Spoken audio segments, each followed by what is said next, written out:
เจ้าตอนนี้ก็จะพาท่านผู้ชมไปอัปเดตเบิงโครงการก่อสร้างเส้นทางเศรษฐาธิราชเนาะถนนเศรษฐาธิราชว่าบ่ฮอดปัจจุบันนี้มันเป็นจังไดฮอดไสแล้วเนาะโอ้ยเพราะว่าหลายคนนี่ก็ถามมาอยู่ว่าแอดมินเป็นหยังคือว่านานแล้วแท้สร้างแอดมินเทคกับบ่ฮู้คือกันเนาะว่าเป็นหยัง นานแล้วแท้เพิ่นว่าถนนมันก็บ่ได้ไกลปานใดนะฮอดบ่5 กิโลเมตรเพิ่นว่า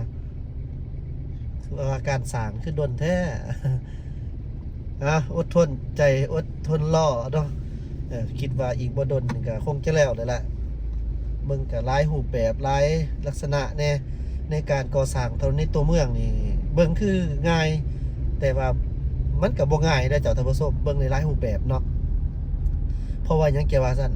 เพราะว่าการสร้างถนนในตัวเมืองนี่โดยเฉพาะแม่นจุดตัวเมืองแท้ๆมันเป็นบ่อนซุมซนนอกจากที่แบบว่าผู้คนสัญจรไปมาแล้วนี่นะก็ยังเกี่ยวกับเรื่องการเกะกะเครื่องก่อสร้างที่ผ่านมาบ่ว่าจะเป็นทางสายสายไฟบ่จังซี่สายเคเบิลท่อระบายน้ำยังตัวเก่ายังต่างๆเคลื่อนซ่านบ่ใดที่มีเถิบมีเงือบบ่ใดที่มันถืออันนั้นมันก็ต้องได้ใกล้เคียกันแล้วก็มีอีก หลายรูปแบบเนาะจากท่านผู้ชมบวกกับแบบว่าคันเฮาสิเว้านี่มันก็สิผิดบ่เนาะหรืออาจจะแบบว่าเครื่องมือเฮามันครบเบิดบ่หรือว่าแนวใดหั่นน่ะเนาะก็สิครบอยู่หั่นน่ะต่างแต่ว่ามันบ่ไหวคือต่างประเทศเอาสิซะ คันสิไปเทียบใส่ประเทศใหญ่ผู้เพิ่นที่มีประสบการณ์หลายแต่หลายว่านี่ก็ยากๆอยู่เด้เจ้าฉะนั้นก็อยากให้เบิ่งหลายแง่มุมอะนะเจ้าต่างแต่ว่าก็สิว่าจะได้มันลักษณะแบบบ้านเฮานี่แหละเอาค่อยเป็นค่อยไป เนาะเจ้าเฮาก็ได้ใส่ทางดีโอ้เส้นทางนั้นเพิ่นจะเป็นลักษณะแบบว่านั้นเด้เฉพาะแต่รถ BRT รถเมล์ด่วนได้ตามได้ยินมานี่ที่จะแบบว่าได้ใส่หั่นนะเนาะกับพวกรถไฟฟ้าที่ว่าเป็นลักษณะแบบส่งแขกส่งหยังนี่โอ้จะเห็นได้เป็นถนนคนยางว่าบ้านน่ะเจ้าท่านผู้ชมเขตจุดท่องเที่ยวแน่ก็เห็นใจกับเขาก็เข้าใจบ่แม่นเห็นใจก็เข้าใจอยู่ดอกเนาะจังได๋เฮาก็ไปเบิ่งเนาะในรูปแบบลักษณะของเฮาในการศึกษาพัฒนาไอ้มินก็พาท่านผู้ชมไปเบิ่งมื้อใดเฮาว่างเฮาสะดวกเฮาก็จะไปเบิ่งเนาะเจ้านี่เป็นเพิ่นสีเดียวนี่เนาะมันบ่ฮอดพี่ล่ะเฮาเขตนี้แม่นสีหอม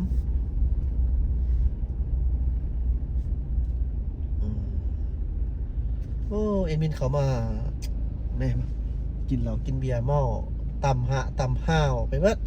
แม่นแท้เอมินขึ้นพุ่นเนาะจังคอยเขามาจังนี้มันจังได้เห็นการอัปเดตหลายอย่างหลายบอลหั่นน่ะเนาะเจ้ายาแหละเพราะว่าได้เขามาเล่นนี่แหละมันก็เลยบ่อยากเรียกไปพุ่นเนาะเพิ่นไปถึงทางเพิ่นแล้วก็เลยเฮาสิไปตัดหน้าเพิ่นบ่ได้เด้บ่เฮ็ด1เสียมารยาทเนาะ2ก็คือเบิ่งแล้วบ่จบบ่งามบ่คักบ่ถูกหลักจราจร2เลยก็คือแบบ3เลยก็คือเสี่ยงต่อการเกิดอุบัติเหตุฉะนั้นพ่อแม่พี่น้องเห็นข่าวๆบ้านนี่แล้วก็เห็นความเป็นจริงตามท้องถนนบ้านเฮานี่อุบัติเหตุมันเกิดขึ้นหลายเกิดขึ้นมานี่ยามใดนี่ก็โอ้ยยากแท้ขนาดว่ารถต่ำกันซื่อๆนี่นะก็ยังเป็นเรื่องเป็นความกันว่าบ่ลงกันเด้มันเป็นจังซั่นเด้พ่อแม่พี่น้องเฮาเนาะสำบ่พอถูกเสียโอกาสจังซี่โอ้ยตายแล้วอีกหายกว่านั้นอีกเสียชีวิตไปนักเฮาก็บ่อยากให้เกิดไผก็บ่อยากให้เกิดหรอกแต่ว่าตอนมีโอกาสเป็นหยังคือบ่เฮ็ดรักษาระเบียบจราจรหั่นนะ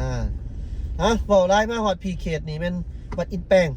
แล้วเฮาก็จะก้าวเข้าสู่บอนทางอันที่เฮามาตามนัดเนาะถนนเศรษฐาธิราชปูยางใหม่เบิดเจ้าปูยางใหม่ทับตัวเก่าหั่นน่ะนี่นะเฮ็ดใหม่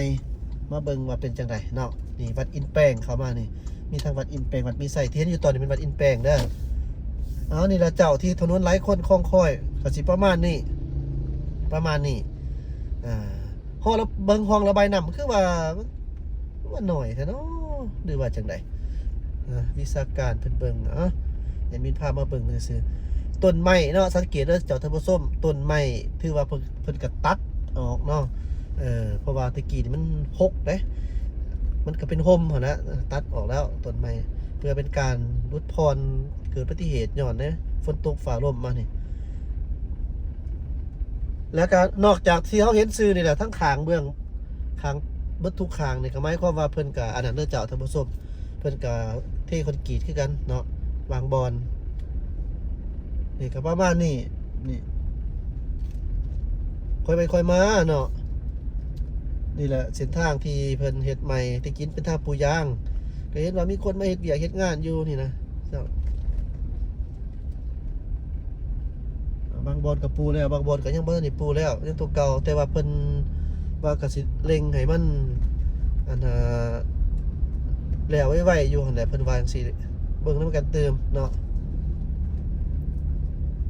จุดนี้แหละที่ว่าจะเฮ็ดเป็น BRT เนาะรถเมล์ด่วนสายขาลงเด้อเจ้าสายขาลงจะออกไปถนนลานสร้างของเขตนี่เส้นทางคอนกรีตนี่เอาตรงๆซะทนทานดีต่างแต่ว่าขี่รถบนนิ่มนี่คือเราเห็นนี่มันเห็นบ่เขาขับรถมามันก็สายครัวอยู่นี่นะมันบ่อยากนิ่มปานใดบ่คือทางอัสฟาลต์ทางย่างขวานะแบบนั้นนะที่ว่าคักดีเนาะนิ่มดีต่างแต่ว่ามันนั่นมันขับรถบรรทุกนักเหยียบร้ายมันก็เพไว้คอนกรีตจะทนก่อนเนาะก็จะประมาณนี้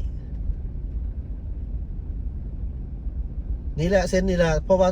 เป็นเส้นทางที่ต่างประเทศอยู่หลายเด้อเจ้าและก็ตอนกลางคืนนี่คนมาย่างหลายเพราะมาตอนนี้บ่ได้ต่างยังไงกลับมาสุดก่อนนะเจ้าจักเป็นหยังเนาะบ่เข้าใจคือกันครับแปลว่ามันยัง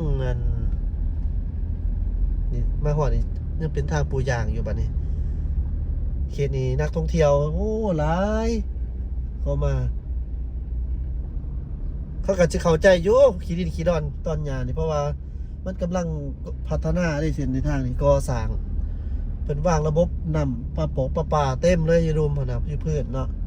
แล้วก็จุดเขตนี่แม่นแล้วที่เอาทางฟุตบาทออกนี่เป็นแล้วใหม่ก็จะประมาณนี้เจ้าท่านผู้ชมประมาณนี้โอเคแล้วบัดนี้เฮาจะไปซื้อซะเนาะไปซื้อจะเอาไปเบิ่งอยู่จุดใหม่เติมแถวโฮโมมโหสถเบิ่งความคืบหน้าเติมซะเขตนี้เขาออกเช่นเดียวกันบอนหอพิพิธภัณฑ์ศรีสะเกษนี่เจ้าแล้วก็บอนวัดทางวัดอันนั้นนะหอพระแก้วเด้อนี่นะสาธุขนาดหอพระแก้วมีแต่หอแต่ว่าพระแก้วเพิ่นบ่ได้อยู่นี่เนาะอยู่จุดเขตเบื้องซ้ายมือนี่ก็เอาออกคือกันเนาะเอาออกสถานทูตฝรั่งอยู่ทางเบื้องซ้ายมือเฮาจุดนี้แม่นบ่เอาออกยังคือเก่าใครแต่ว่าเส้นทางนี้มันเป็นเส้นทางขาลงดอกโอเคก็จะประมาณนี้เจ้า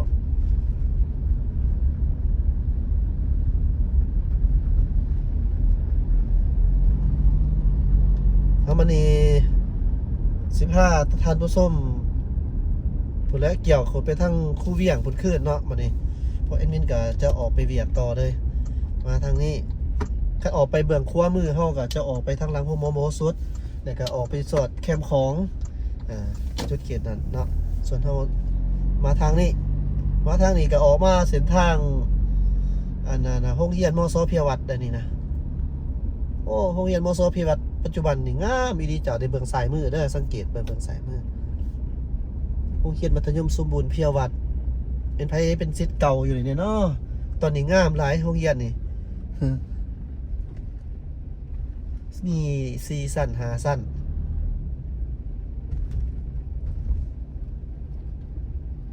มานี่เกี่ยมนิดนึงแล้วเจ้าต้องเลยล่อสลอบมันเป็นทางขาขึ้นนี่ขาลองบ่ได้มันขึ้นอย่างเดียว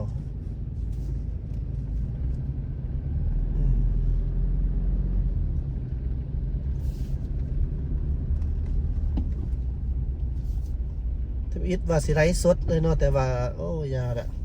เน็ตจ้าท่านผู้ชมก็จะเบิ่งลักษณะแบบว่าน้ำขาดแน่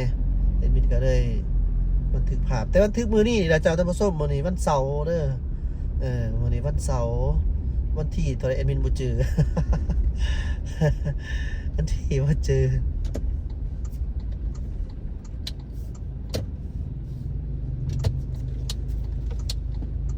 โอเคก็สิประมาณนี้เจ้าท่านผู้ชมตอนนี้เฮาก็อนุญาตโจ๊ะคลิปไปเพียงตัวนี้แอดมินจะพาท่านผู้ชมไปเบิ่งโครงการก่อสร้างเติมในคลิป EP ต่อไปเจ้า